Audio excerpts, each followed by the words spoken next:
Que todo aquel que se queje con justicia tenga un tribunal que lo escuche, lo ampare y lo defienda contra el arbitrario. Diálogos Judiciales es un esfuerzo del Poder Judicial del Estado y TV Nuevo León para promover y difundir la cultura de la legalidad. Queda con ustedes el licenciado Mauro Zacarías Casimiro, moderador de Diálogos Judiciales. Comenzamos.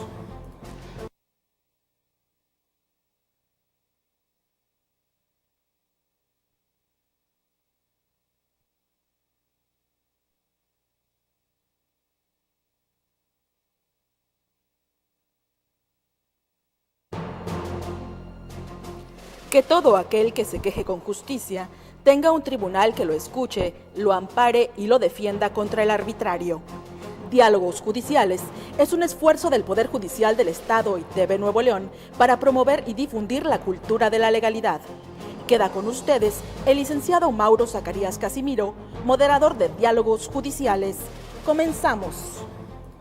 Sean ustedes bienvenidos a esta nueva sesión de Diálogos Judiciales. Como ya lo dijimos, un esfuerzo de TV Nuevo León y del Poder Judicial del Estado por fomentar la cultura de la legalidad, es decir, conocer las instituciones jurídicas de nuestro Estado, conocer cuáles son nuestros derechos, cuáles son nuestras obligaciones y también qué hacer en caso de tener una eventualidad jurídica.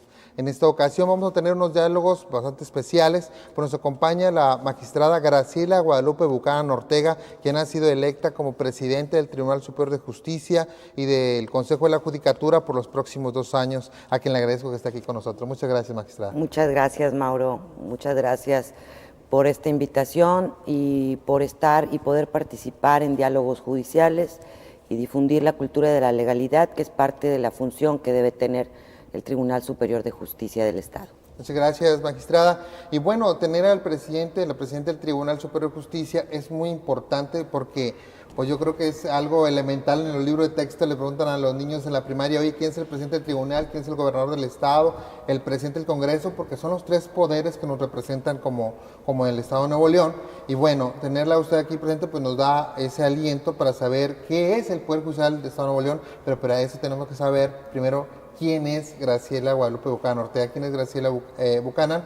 Y bueno, ¿qué nos puede decir de usted en cuanto a su trayectoria y cómo se da este contexto de que usted sea presidente del Tribunal Superior?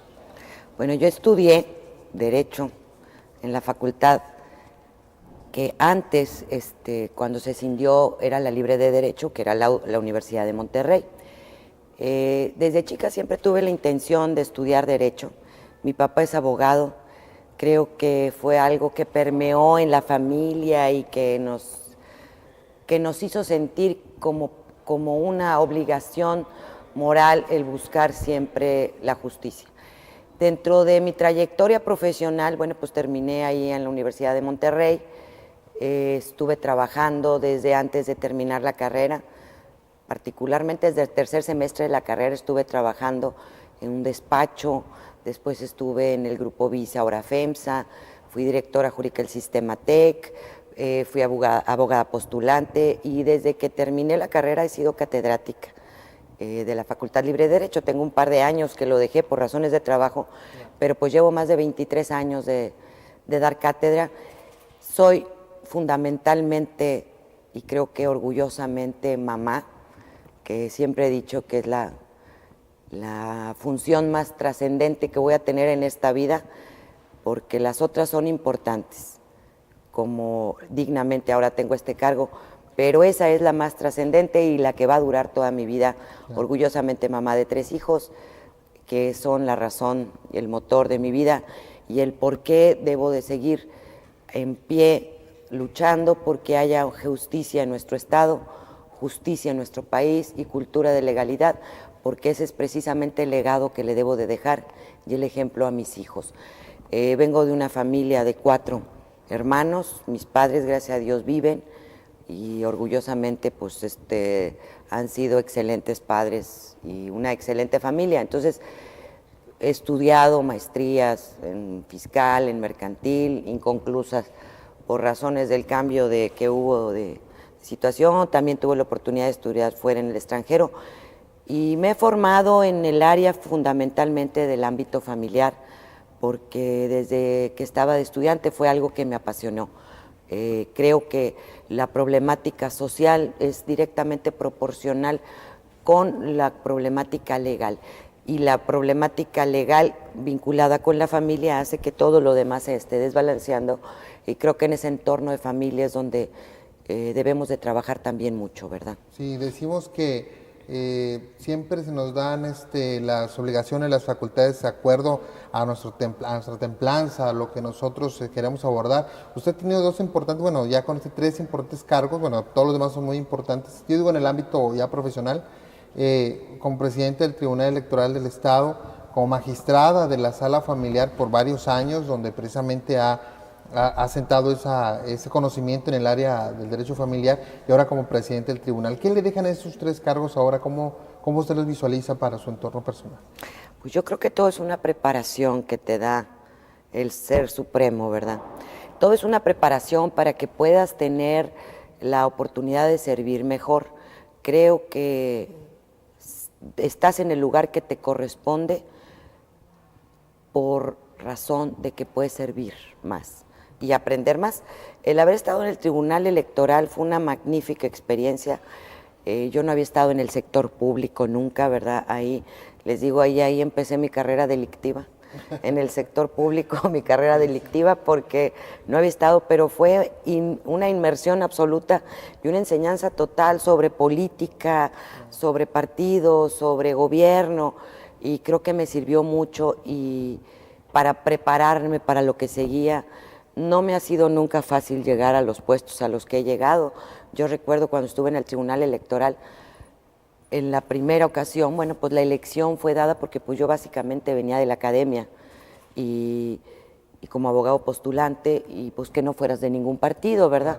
Entonces, desde que empecé el primer día que se me designó, hubo lo que le llaman zafarrancho en el Congreso, pancartas, duró 1 mes y medio, tumbaron la elección, volví a quedar, tuve que defenderme de cuestionamientos que no nos correspondían. Entonces eso me valió de ir a México, hablar con el agente del Tribunal Federal Electoral, y cuando me volví a quedar, me tocó pues que mis compañeros me eligieran presidente. Durante esa temporada electoral fue el año más álgido que ha habido. Entonces yo siempre digo, bueno, pues a mí siempre me toca. Lo más álgido, cuando ingresé al Tribunal Superior de Justicia, pues aparentemente la materia familiar estaba tranquila. Empecé con, creo que había como 70, hace 7 años, sí, cuando me designó el Congreso. Y resulta que no, que es la que más asuntos tiene. Empezó a crecer, era la única sala, y bueno, hace 1 año se creó otra nueva sala porque tenía más del doble de asuntos que las demás, con conflictos muy graves en el entorno familiar. Entonces yo creo que se vino un boom tremendo en la materia familiar. Crecieron los asuntos exponencialmente, la verdad. Totalmente. Que eran muy poquitos, y después empezaron sí, no, fue ya de hace 4 años para acá, fue caótico el crecimiento. Entonces, bueno, creo que son retos que se te ponen por algo, y siento que esa sensibilidad que me dejó haber trabajado, no estos 7 años, sino durante toda mi vida, porque he trabajado en la materia familiar durante toda mi vida, creo que me dejó una sensibilidad diferente para ver cómo debemos de trabajar en el entorno de la familia desde nuestras propias familias, pero particularmente en el cargo que me corresponde desde el ámbito del Poder Judicial. Decía Daniel Cosío Villegas que todos los presidentes de México han tenido un estilo personal de gobernar, o sea que su propia forma de ser se involucra con la forma como hacen las cosas. ¿Cómo es Graciela Buchanan? ¿Qué le va a dar a la presidencia del Tribunal Superior de Justicia ahora? Pues para empezar, el toque femenino, que yo creo que todo es complementario en este mundo, en esta naturaleza. Fuimos creados hombre y mujer para ser complementarios. Y si en este momento me corresponde esta posición es porque seguramente, siempre he dicho, para una gran familia, una gran madre, ¿verdad? Claro. Bueno, pues ahora me toca tener la maternidad de un grupo de personas que integran la gran familia que es el Poder Judicial, y creo que en ese sentido soy una mamá muy protectora de mis hijos, muy protectora de mi familia, y buscando siempre que haya una buena cordialidad. Yo creo que mi función, y así lo siento en este periodo, es ver por las personas que trabajan dentro del Poder Judicial, que son el motor del Poder Judicial, ver por las personas desde su ámbito profesional, desde su entorno de trabajo, desde su entorno de familia. Creo que debemos de poner el ejemplo en la casa, sin descuidar todos los ámbitos del Poder Judicial que son trascendentales, como la creación de juzgados, precisamente difundir cultura de la legalidad, velar porque las resoluciones sean apegadas a derecho. Algo fundamental es los valores dentro del entorno del Poder Judicial. Tenemos recientemente una campaña que usted mismo está trabajando en ello, que la primera de ellas es el valor de la honestidad, en donde hemos pegado un póster que dice: la justicia es gratuita, nadie debe de cobrar por impartirla ni pagar por recibirla. Quien lo haga comete un delito, y un correo para denuncias que pueden ser anónimas o no. Entonces, fomentar el valor de la honestidad como primer punto y irnos en otros valores. Y por lo tanto, si eso es una parte fundamental, para mí la parte fundamental es que la gente que está trabajando dentro del Poder Judicial sea gente que esté integrada, gente que esté feliz, gente que esté comprometida con su trabajo, a quienes les podamos dar el entorno mejor para que trabajen mejor. Si la gente está trabajando contenta, si la gente es reconocida por su trabajo, si la gente es valorada por su trabajo, que a final de cuentas todo es una cadena de trabajo, yo creo que van a dar un mejor servicio al público, y dando un mejor servicio al público tenemos usuarios satisfechos, podemos impartir una mejor calidad de justicia. Entonces, creo que mi función como presidente, que no es más que ser mandatario de mis mandantes, que son mis compañeros, tanto del Pleno del Consejo de la Judicatura como del Tribunal Superior de Justicia, es velar porque todo el entorno de la familia del Poder Judicial esté bien. Dice un viejo dicho que nadie puede dar lo que no tiene, ¿verdad? Nosotros, como servidores públicos, pues no podemos dar una buena atención si nosotros mismos no nos sentimos bien atendidos y completos a donde estamos. Es así básicamente la filosofía. Claro, además, como digo, bueno, hay que atender a las necesidades de la familia. No es nada más tener, como dicen, la fachada bonita. Claro. Porque la fachada bonita, pues, se ve muy bonita, pero si entras y hay un tiradero y un desorden, no puedes tener a la familia bien. Para que eso, bueno, pues la gente está muy comprometida, y quienes no estén comprometidos, pues van a tener la libertad de irse a trabajar en otro lado. Yo siempre he dicho, si no te gusta tu trabajo, búscate otro. Si no te sientes satisfecho con él, pues entonces no estás en donde debes, claro. Porque para dar un verdadero rendimiento de tu trabajo, debes de estar feliz de que ese es tu trabajo, te tiene que gustar tu trabajo. Si no te gusta tu trabajo, es como aquella vendedora de zapatos, ¿verdad?, que vas y le dices: oye, me quiero probar uno, me quiero probar otro, y te ve con una cara de fúchile, o sea, oye, pues si no te gusta vender zapatos y te molesta enseñarme muchos, pues búscate otro trabajo, porque pues ese es tu trabajo. Claro. Debes de estar feliz y decirle: oye, se te ven bien bonitos estos, se te ven bonitos otros. Bueno, el servidor público tiene que ser eso, dar servicio al público y atenderlo bien. Y yo creo que esa es una obligación que todos los servidores públicos tenemos con la ciudadanía, que es la que nos paga en nuestros puestos. Muy bien. Vamos a hacer nuestro primer corte aquí en Diálogos Judiciales. Les recordamos que tenemos una cuenta en Twitter con Poder Judicial NL, y en Facebook nos busca con Poder Judicial del Estado de Nuevo León para que nos haga comentarios y sugerencias acerca de Diálogos Judiciales. Volvemos un instante con ustedes.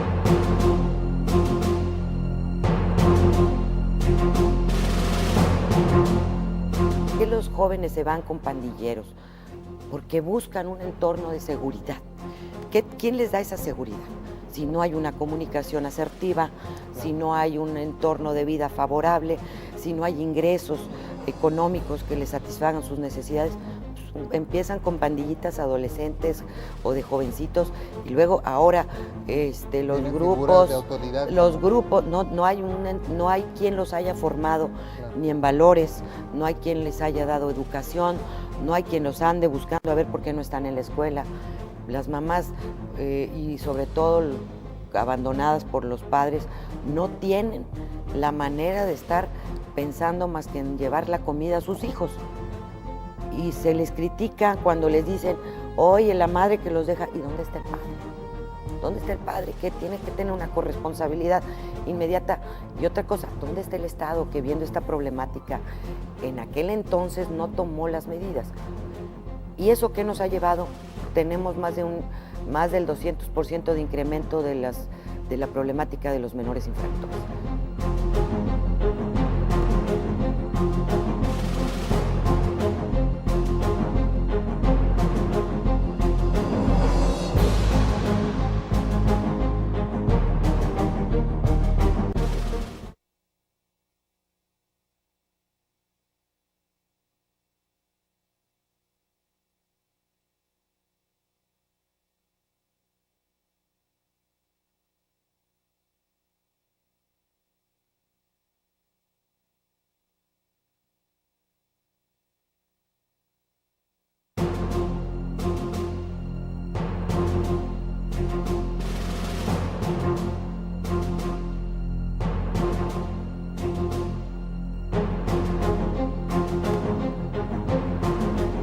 Gracias por continuar con nosotros aquí en Diálogos Judiciales. El día de hoy tenemos la visita de la magistrada Graciela Guadalupe Buchanan Ortega, presidente del Tribunal Superior de Justicia y del Consejo de la Judicatura del Estado, de presidente del Poder Judicial del Estado de Nuevo León, porque estas dos instituciones representan lo que es el Poder Judicial del Estado. Y bueno, nos ha contado ya un aspecto de su vida muy interesantes que realmente nos dan mucha luz sobre quién es y cómo va a abordar estos problemas, porque tenemos como sociedad muchos problemas que enfrentar de actualidad y pues también yo creo que ya de generaciones en torno a la cultura de la legalidad, a los valores que estamos representando los jueces y los miembros del Poder Judicial y también los que la misma sociedad tiene que transformar para vivir mejor.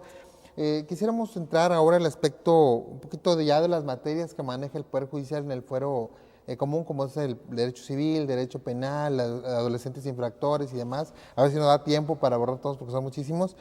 Sobre todo vamos a empezar con uno que pues, es muy cercano, que es la materia familiar. ¿Cómo percibe usted ahora los procedimientos judiciales en materia familiar, ahora que tenemos en el Estado de Nuevo León el único estado que tiene juicios familiares orales y juicios familiares tradicionales? ¿Cómo lo visualiza usted? ¿Cómo está comportando esta área del derecho familiar? Yo creo que, bueno, como dije, se ha incrementado en demasía y eso es directamente proporcional a la problemática social, y lo que transgrede esa problemática familiar es al entorno delictivo. La desintegración de las familias, los conflictos familiares tienen un trasfondo que no necesariamente es el que está reflejado en un expediente. Y desafortunadamente, si no buscamos resolver cuál es la raíz de esta problemática y a todos los actores dentro de un procedimiento, juntarlos, allegarlos para sacar la raíz, podemos tener un incremento tremendo de procedimientos que van a resolver un juicio, pero no el problema familiar y por lo tanto el problema social que esto representa. El incremento de juicios familiares ha sido grande y la oralidad en materia familiar ha sido un instrumento verdaderamente trascendente para buscar ese punto fino que digo, encontrar cuál es la conflictiva real de esa familia. La oralidad, como bien dijo usted, no es solamente el único procedimiento que se lleva en México en este aspecto, ha sido pionero también en la mayor parte de Latinoamérica y creo que tenemos un juicio muy nuestro, muy de Nuevo León, que nos ha permitido que los jueces, con la sensibilidad que les caracteriza, la experiencia que tienen, resuelvan ese entorno. ¿Por qué? Porque da medidas alternativas. Y esas medidas alternativas permiten eficientemente que podamos resolver muchos de esos problemas de fondo y la inmediación que se tiene en la oralidad, el estar presente el juez, el estar las partes presentes, hace que tengan una comunicación real. Hemos tenido asuntos que no llegan a esa feliz conclusión, mas sin embargo les puedo decir que sí sensibilizan a las partes de la problemática y han ido atenuando. En la carga que ha habido de procedimientos familiares, tanto tradicionales como orales, si viéramos ese incremento reflejado en las salas, pues tenemos 13 juzgados orales y tendríamos que ver que los tradicionales también deberían de haber incrementado en las apelaciones. Y hemos podido sostener por mucho tiempo una sala y ahora dos, no obstante la cantidad, que son 27 juzgados familiares del primer distrito judicial, más todos los mixtos que hay en los demás. Entonces, si todos esos apelaran, no hubiera espacio, o sea, hubiéramos tenido que tener muchas más salas. ¿Qué quiere decir? Que a final de cuentas la gente que acude a los tribunales familiares, en su gran mayoría se queda conforme con la resolución, y eso es una muestra del éxito que ha tenido la oralidad. Ahora, esa es una muestra del éxito, pero hay una problemática grave, no ha cesado de incrementarse. Entonces necesitamos dos opciones: uno, o tener más juzgados familiares o buscar medidas alternativas para solucionar los conflictos, y ese es un proyecto que yo desde el primer día que tomé posesión del cargo visualicé. Necesitamos juzgados, inminentemente juzgados de ejecución, porque esos no los podemos evitar, de ejecución de los convenios o de las sentencias que se hayan dictado ya en materia familiar, ¿sí? En materia familiar, y que ya eso no haga una carga excesiva a los jueces orales. Pero también necesitamos incrementar en nuestro centro de mediación el que haya una especialización de materia familiar para la mediación, para evitar que muchos de los asuntos lleguen a juzgado, sino que previamente lleguen a la mediación. Hay una idea social que yo creo, bueno, eso es lo que yo creo, de que los esposos, las personas que están casadas o los que tienen un concubinato, es decir, viven en pareja estando los solteros, es como un matrimonio pero sin contrato, sin matrimonio. La gente común piensa, la sociedad, que la única forma de resolver los problemas es a través del juez. La única manera que yo puedo resolver mi problema es yendo a un tribunal, y eso es cansado, es costoso y demás. Lo que usted menciona, las medidas alternas, es darle otras soluciones, y la gente tiene que saber también cuáles son las soluciones. Estamos hablando de la mediación, me imagino, ¿verdad? Así es, la mediación es una medida alternativa, y a lo que yo invitaría a la ciudadanía es que no se esperen a que su problema sea grave, que no se esperen a que estén polarizados en un conflicto que generalmente es el resultado de la falta de comunicación o de la comunicación inadecuada entre la pareja. Acudan al Centro de Métodos de Solución de Controversias, que depende del Poder Judicial, es gratuito, y además de que les puede proporcionar ese apoyo, les puede solucionar su conflicto sin que vayan previamente a un procedimiento judicial que es largo, que es tedioso, que es costoso, y que muchas veces distorsiona cuál es el problema de origen y hace que se distancie mucho más la familia. Los que hablan en el juicio muy pocas veces son las partes, sino son los abogados más que las partes, ¿no? Y además, digo, hay abogados muy éticos, pero hay abogados que siempre les van a decir: vamos a prolongar el juicio porque la llevas de ganar. Y en los problemas familiares, desde que presentan una demanda a la oficialidad de partes, ya perdieron. Ya perdió la familia, ya perdió la sociedad, ya perdió el Estado, pero fundamentalmente si hay hijos, ya perdieron los hijos. Entonces, el abogado, yo muchas veces les decía, no, me dice, es que mi abogado me dice que voy ganado, y que voy ganado en la segunda. Le dije, usted va perdido. En el caso de un varón, ¿verdad?, que pedía la convivencia, voy ganado y voy a ir.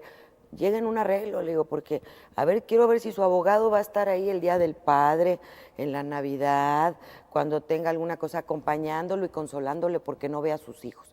Quiero ver si su abogado va a estar ahí el día que haya un evento familiar de sus hijos, cumpleaños, graduación, boda, a ver si va a estar ahí su abogado, le va a cobrar y ahí lo va a dejar, porque el conflicto que se genera, la distanciamiento, eso no lo va a solucionar el abogado.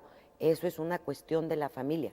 El abogado ético va a ver un procedimiento y le va a decir hasta cuándo puede llegar y hasta cuáles son sus alternativas.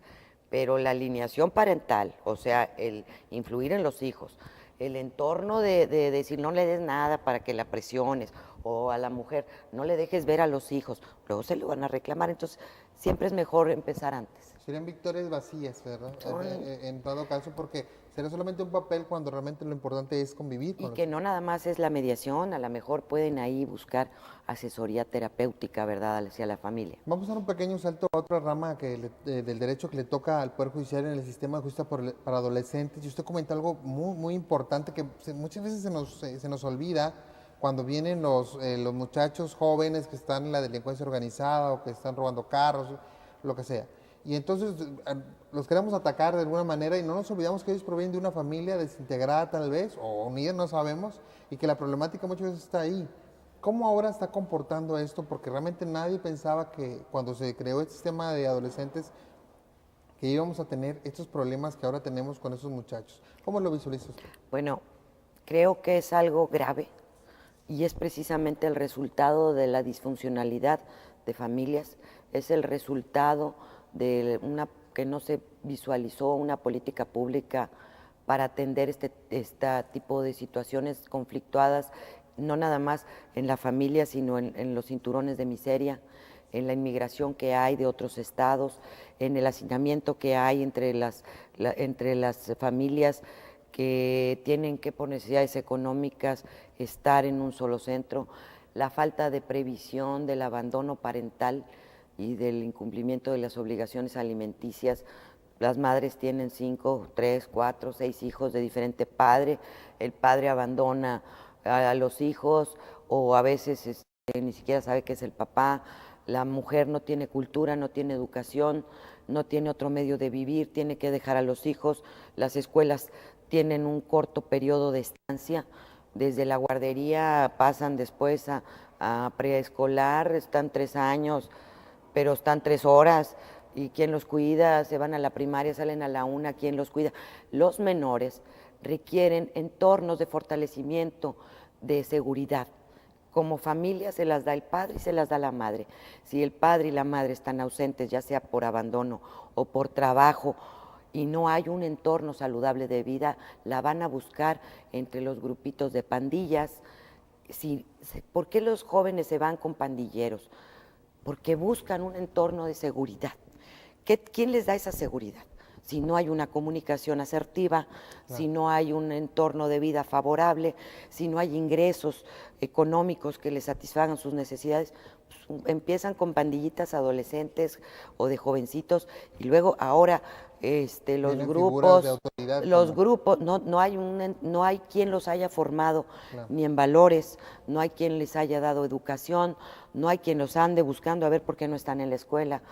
Las mamás y sobre todo abandonadas por los padres no tienen la manera de estar pensando más que en llevar la comida a sus hijos.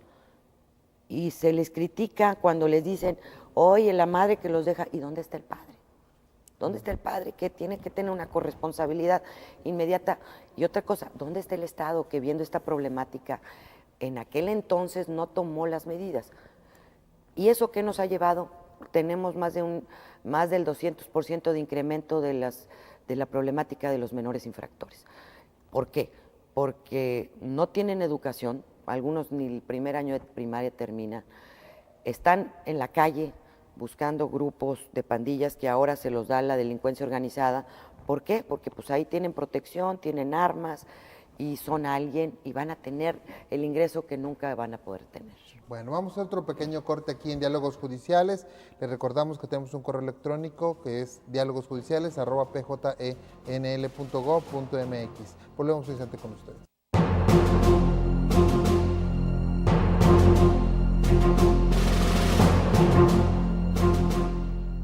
Invito a la ciudadanía a sensibilizarse en este punto y también los juzgadores penales tienen que sensibilizarse en este punto. Estamos en otra situación que yo creo que hace difícil la impartición de justicia bajo los estudios exclusivamente de legalidad. El bien superior, el valor superior es la justicia. Nunca va a estar encima la legalidad de la justicia. Y debemos de buscar que se haga justicia, no solamente que se acaten las leyes. Y esa va a ser una exhortación a los juzgadores. Busquen justicia, no parámetros de legalidad. Busquen justicia. Y cuando yo les digo, y siempre pongo el ejemplo, si el animalito es amarillo, tiene aletitas así, alitas, tiene un picote y tiene aletas en los pies y dice cuac, cuac, pues es pato. Entonces, aunque la jurisprudencia, no, y que en la conciencia de cada uno quede que ciertos delitos son infamantes para la sociedad, que ciertas circunstancias exigen que tengamos una mayor precisión de justicia, no de argumentos legales, y que se, en todo caso, que otras instancias resuelvan, pero que en la conciencia del juzgador no quede que oye, bueno, pues es que sí es pato, pero bueno, aplicando ciertas normas, aparentemente no. No, hay que tener en esos casos todo el rigor de la ley, porque no la más lo exige la sociedad, lo exige el Poder Judicial en estos momentos.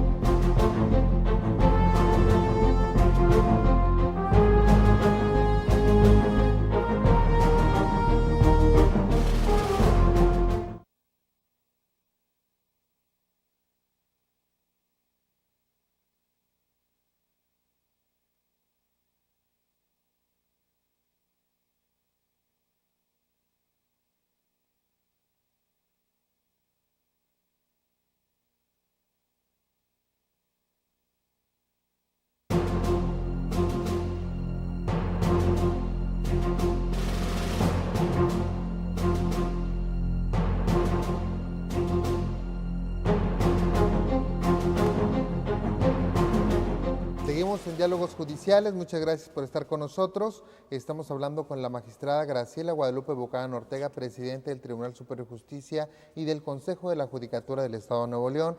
Ya hemos comentado algunos puntos muy importantes del Poder Judicial, son muchísimos, vamos a tocar solamente algunos. Y estamos hablando sobre el sistema de justicia para adolescentes, de la problemática que se está viendo en la entidad con respecto a estos jóvenes de menores de 18 años, mayores de 12, que son considerados sujetos activos de estos procedimientos de adolescentes infractores, porque menores de esa edad son inimputables, es decir, no se les puede someter a juicio. Y ahora hay un llamamiento de la sociedad, y es algo que también ha sido puesto en la mesa por usted en diferentes conferencias, sobre la responsabilidad de los padres cuando un adolescente es delincuente o comete ciertos delitos. ¿Cuál es la responsabilidad? ¿Hasta dónde llega esa responsabilidad paterna? Yo creo que cuando hablamos de justicia para adolescentes tenemos que pensar en dos cosas. Uno, ¿de quién son hijos? ¿Verdad? Para ver cuál fue la formación. Primero, si son hijos, porque puede ser pues, son muchachos que viven... Pues son hijos de alguien. Pues, de alguien fueron hijos, ¿verdad? De alguien fueron hijos. Y segundo, ¿cuál es su situación particular, física y mental? ¿Por qué? Primero, porque su entorno dice mucho. No podemos revictimizar a los que hayan sido víctimas del entorno de vida que les tocó desafortunadamente vivir. Porque desgraciadamente, si hacemos un estudio socioecológico, el 99%, si no me por dar un margen, tiene problemas de familia disfuncional. Padres que fueron negligentes, ya sea por ignorancia, por abandono, por lo que sea, situaciones importantes de miseria, falta de educación escolar propiamente, y sería revictimizarlos. La mayoría de ellos podemos estar casi seguros de que fueron víctimas de abusos de muchos tipos, ¿sí? Entonces, ¿quién tiene la culpa? Como dice el dicho, el indio o el que lo hizo compadre. Sí. Y en el caso de los menores infractores, ¿qué les estamos ofreciendo a cambio? Si vemos el entorno de vida en el que estuvieron, y vamos a suponer que tienen un internamiento para buscar una readaptación o una reinserción social, si no trabajamos con su entorno de familia y con su sociedad, ¿a qué los vamos a regresar? A lo mismo. Claro, es una a lo mismo. ¿No? Es una cadena que si no se rompe y si no se ataca desde otros puntos. Ahora, cuando digo yo de las penas, bajar la edad. Hay menores que sufrieron de grave desnutrición, que tienen lesiones, inclusive cerebrales, y que la falta de desarrollo neuronal, y que tienen antecedentes de que a lo mejor tienen algún tipo de síndrome, que padecen de esquizofrenia, que pueden padecer de ser sociópatas, que han estado en drogas que merman su capacidad intelectual, entonces, y por tanto su capacidad de juicio. Entonces tendríamos que hacer una valoración, cuál es el estado de los menores desde ese punto y del de juicio, porque en el primer punto requieren un apoyo terapéutico psicológico, tanto ellos como sus familias. Y en el segundo punto requieren un apoyo psiquiátrico. Entonces, si lo que requieren es uno u otro, ¿por qué los vamos a sancionar más gravemente? Ahora, estamos hablando de menores, yo les diría de 16 años. Mayores de esa edad, que también fueron víctimas de eso, pueden buscarse, en mi muy personal punto de vista, una medida de internamiento más prolongada, no una reducción de edad penal, que yo creo que, con todo el respeto a quienes lo proponen, no va a servir por dos razones. La primera es una discusión bizantina. Los tratados internacionales y nuestra Constitución son muy claros. La ley de niños, niñas y adolescentes habla de que son menores, niños, adolescentes, todos los menores de 18 años, y así están los tratados firmados. Entonces, no hay ni materia de discusión, no se puede. Se tiene que buscar otras medidas que busquen realmente prevenir esa situación, atacar la situación actual de los que están ya en esas condiciones y sancionar a quienes ya se les hayan sido imputado. Entonces, todo lo demás va a ser estar trabajando en discusiones que no nos van a llevar más que a decir, no se puede. Vamos a pasar ahora al tema de los adultos, también en el sistema penal. Y bueno, hay un gran compromiso del Poder Judicial, de usted como su representante, de fomentar la reforma del sistema penal, es decir, al proceso acusatorio, a los llamados juicios orales, que no solamente es porque sean orales, sino que tienen consigo muchísimas cosas, prisión preventiva, poca prisión preventiva, vigilancia afuera, penas alternativas y demás. ¿Cómo ve usted esta situación y cuáles son los principales retos en este momento para el Poder Judicial? Estamos en la antesala de la entrada en vigor de la oralidad, no como oralidad en materia penal, sino de la reforma constitucional. La reforma constitucional va a traer para Nuevo León que a la par vamos a tener 3 sistemas de justicia penal. El tradicional, que es el que todos hemos conocido, ¿verdad? Que es generalmente lo escrito. El oral, que es propiamente la justicia oral de Nuevo León, con un sistema híbrido, vamos a llamarle así, en donde se alterna la oralidad con los principios que corresponden, y además el sistema escrito. Y el sistema oral, que es el sistema acusatorio, que se maneja ya a partir de la reforma constitucional y que en enero va a entrar en vigor en nuestro estado. Por eso digo que estamos en la antesala, porque ya vamos a tener esos 3 sistemas de justicia. ¿Qué diferencia va a haber fundamentalmente con lo que hemos tenido y con lo que va a llegar? Es lo que podríamos llamar un sistema más garantista hacia el imputado, hacia el presunto responsable de la comisión de un delito. Si ahorita estamos en una situación difícil en nuestro entorno social por la violencia, por el crimen organizado, por la hazaña con que se han llevado los delitos y todavía se presume inocente hasta que se le demuestre que es culpable, y se tienen beneficios como la libertad bajo caución, como que se deposite una fianza. Bueno, con la llegada de este sistema, que es todavía más garantista, vamos a estar en presencia de una situación que puede poner en conflicto a nuestro Estado con nuestro sistema de justicia, y donde desafortunadamente a los jueces siempre es a los que les echan la culpa de que los soltaron, ¿verdad? Sí.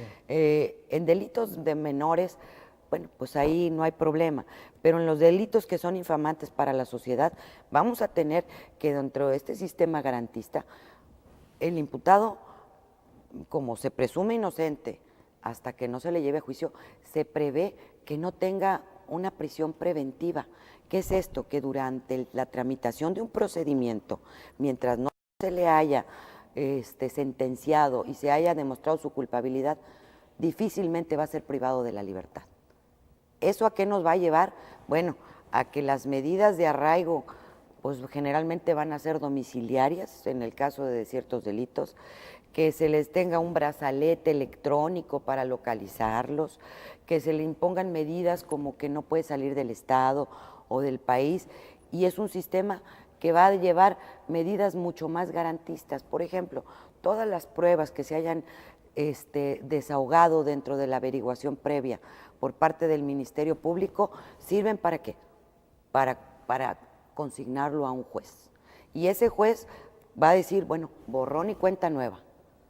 Te sirvieron para consignarte, pero vamos a volver a empezar. Entonces, va a trastocar mucho si no hay una perfecta preparación del Ministerio Público desde la parte legal de investigación, de la parte policíaca y de nuestros jueces que, bueno, son nuestros jueces. Claro. Creo que están totalmente preparados para asumir esta reforma constitucional. La sociedad ahorita exige más dureza, exige penas más fuertes, exige, pues yo creo que la gente piense lo contrario, es decir, en ese tipo de delitos que ustedes llaman informantes, que son graves, los de delincuencia organizada y demás, y ahora es un procedimiento que usted le llama más garantista, es decir, más beneficioso para el acusado, choca de alguna manera con lo que pide la sociedad en este momento. ¿Cómo podríamos nosotros llegar estamos hablando, hablo de nosotros, del sistema de justicia, de explicarle a la gente cómo es este procedimiento también para que tengan confianza en él? Pues yo creo que sería bueno tener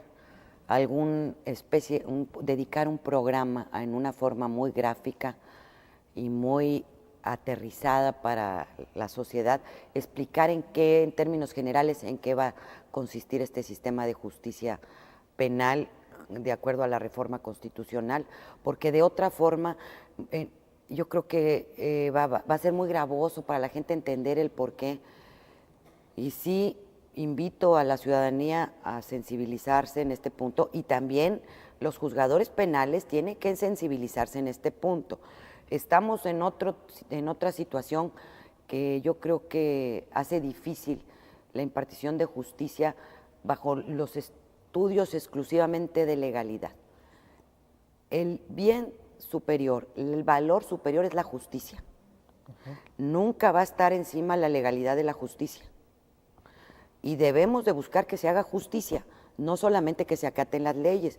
Y esa va a ser una exhortación a los juzgadores. Busquen justicia, no parámetros de legalidad. Busquen justicia.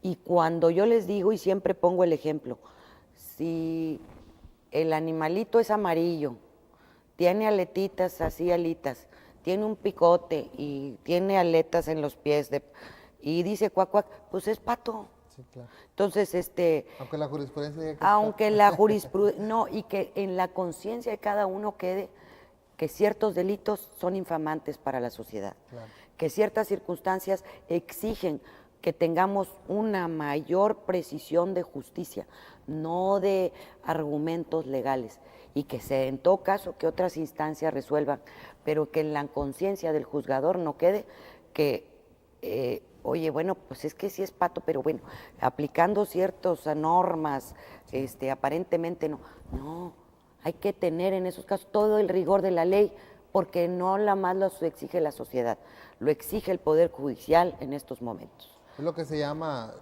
privilegiar la verdad real a la verdad legal, ¿verdad? Privilegiar la justicia social. Y yo no estoy hablando de otros delitos particulares, ¿verdad? Sí. Bueno, en eso será otra cosa, pero en aquellos delitos infamantes para la sociedad, como presidenta del Tribunal Superior de Justicia, el Consejo de la Judicatura, voy a velar porque se haga justicia, no que solamente se aplique estrictamente la legalidad. Muy bien. Vamos a hacer un corte más aquí en Diálogos Judiciales. Muchas gracias por estar con nosotros.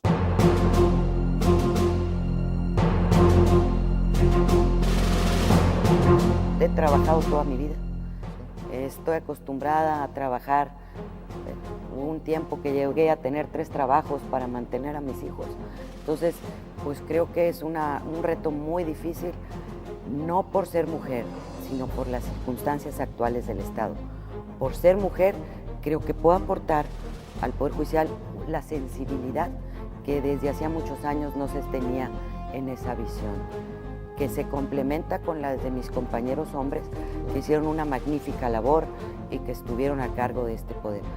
Yo creo que el Ser Supremo nunca te pone donde no necesita que estés por algo. Espero que sea por algo bueno, que pueda servir a la comunidad, que pueda aportar mi granito al Poder Judicial y, como yo siempre he dicho, copiándome de algún compañero, yo puedo meter mucho las patas como cualquier ser humano, pero las manos nunca.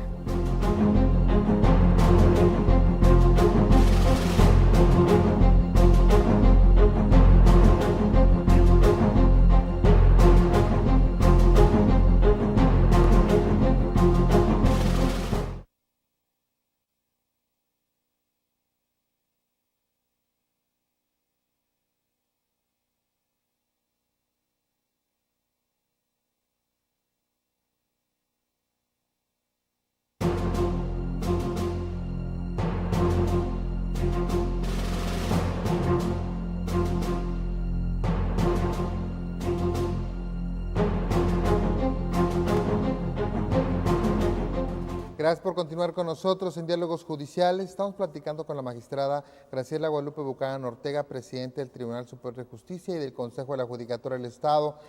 Una interesante charla sobre pues, lo que es el Poder Judicial del Estado y cómo lo visualiza ahora que ha tomado este encargo, un encargo muy difícil como está la situación, pero ya nos ha dicho que ya está como les digo, acostumbrada a que le toquen estas circunstancias. Bueno, qué bueno, a eso qué bueno, nunca magistrada. se acostumbra uno. Qué bueno, magistrada, porque la verdad sí, el entorno es difícil, pero bueno, la verdad es que nunca ha sido una tarea fácil, imagino yo, ser presidente del Tribunal Superior de Justicia, y menos para una mujer. Usted es la segunda mujer que lo tiene. Bueno, ¿por qué que tiene que ser una mujer? No, bueno, es una sociedad cierto punto machista. ¿No? ¿Por qué menos para una mujer? Porque yo considero en este caso que las mujeres en particular, y hemos tenido unas pláticas muy interesantes sobre la cultura del género con el Instituto Estatal de la Mujer, y se ha hablado de esto que la mujer comparte dos vidas, la vida de la madre, de la responsable de los hijos, la que va, la que atiende, los atiende, que siempre está pendiente, y aparte una responsabilidad profesional que por sí es otra vida completa. El problema no es difícil para la mujer, más bien será difícil para el hombre verlo, porque para la mujer para mí me parece muy difícil. Porque en realidad para el hombre también debería de ser igual. Pues, lo que pasa es que los roles asumidos para la mujer han sido esos. A mí siempre me han preguntado, oye, ¿cómo le haces para trabajar con tus hijos? Y yo nunca he escuchado que a un compañero le digan cómo haces para trabajar con tus hijos, claro, cuando los dos somos corresponsables de la educación y crianza de los hijos. Entonces yo creo que más bien es difícil para la mujer porque el hombre tiene todavía esa cultura que ha cambiado. Yo veo a los jóvenes que ambos se hacen corresponsables de ir a la escuela, de cuidar a los hijos, de desarrollarlos. Yo creo que más bien la diferencia está en que las mujeres siempre se ha dicho que tenemos la habilidad de estar en dos cosas al mismo tiempo, sí, y que somos más por cuestiones biológicas y naturales, pues más al pendiente de los hijos. Los hombres se desentienden de ellos. Yo veo compañeros que dicen, no, hombre, llego estresadísimo a la casa. Yo llego a la casa de todos ustedes, sí, a hacerles de cenar a mis hijos porque me están esperando para cenar y porque quieren que mamá les prepare. Entonces, a lo mejor si el papá también se acostumbrara a llegar y hacerles de cenar, pues también esperarían a papá para hacerles de cenar. Entonces, para mí creo que es algo con lo que he trabajado toda mi vida. Sí. Estoy acostumbrada a trabajar. Hubo un tiempo que llegué a tener 3 trabajos para mantener a mis hijos. Entonces, pues creo que es un reto muy difícil, no por ser mujer, sino por las circunstancias actuales del Estado. Por ser mujer, creo que puedo aportar al Poder Judicial la sensibilidad que desde hacía muchos años no se tenía en esa visión, que se complementa con la de mis compañeros hombres, claro, que hicieron una magnífica labor y que estuvieron a cargo de este poder. Yo creo que el Ser Supremo nunca te pone donde no necesita que estés por algo. Espero que sea por algo bueno, que pueda servir a la comunidad, que pueda aportar mi granito al Poder Judicial y, como yo siempre he dicho, copiándome de algún compañero, Yo puedo meter mucho las patas como cualquier ser humano, pero las manos nunca. Muy bien. Muchísimas gracias, magistrada. contrario. Bueno, nos hemos quedado con muchos temas, esperamos tener otro programa con usted, porque la verdad es muy interesante ver todos esos aspectos, sus puntos de vista, y algo más que quiera agregar. Pues solamente agradecer a TV Nuevo León, al Canal 28, a todos sus directivos, porque realmente es un apoyo bien importante para el Poder Judicial, el que podamos tener estos diálogos y el que nos puedan permitir ese espacio para permear en la ciudadanía y que las puertas están abiertas para cualquier comentario. Muchas gracias a todos los de la producción, porque sé que hacen un trabajo importante, arduo y excelente. Es algo que agradezco mucho y que sigamos con estos diálogos. Gracias, Mauro, por estar siempre aquí. Muchas gracias a usted, y muchas gracias a usted que de sus casas nos permitió entrar para estar con usted y para enseñar un poquito de lo que es el Poder Judicial del Estado de Nuevo León. Muchas gracias, lo esperamos en la próxima edición de Diálogos Judiciales.